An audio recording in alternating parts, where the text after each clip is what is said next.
कुठेतरी मवियामध्ये आम्हाला संधी हवी म्हणून या थरावर जाणं हे नव्हे बरे.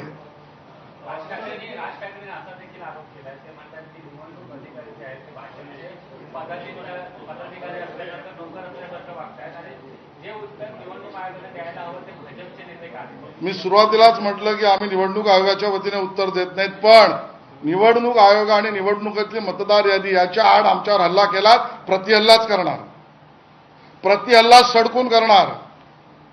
मग तुम्ही जर हा प्रश्न मला विचारत असाल, निवडणूक आयोगातले अधिकारी भाजपचा असल्यासारखे वागतायत, तर माझा आरोप थेट आहे, राज ठाकरेजी आणि उद्धव ठाकरेजी मुस्लिम धार्जिणे, मुस्लिम दुबार मतदारांची भूमिका तळी का उचलतायत. लोकसभा निवडणुकीवर कोर्टात सुद्धा आकडेवारीचे दाखवले.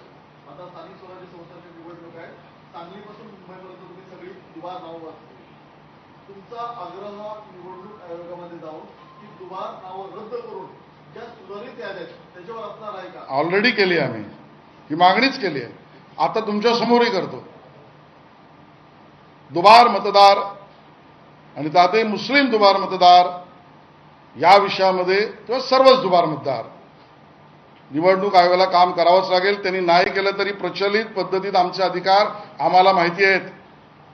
ते बूथ प्रमुख, ते BLA 1, ते BLA 2, ते पोलिंग एजंट, आम्ही ते करणार. आम्ही निवडणुकांपासून पळ काढणारे नाहीत, हे आम्हाला स्पष्ट करायचं.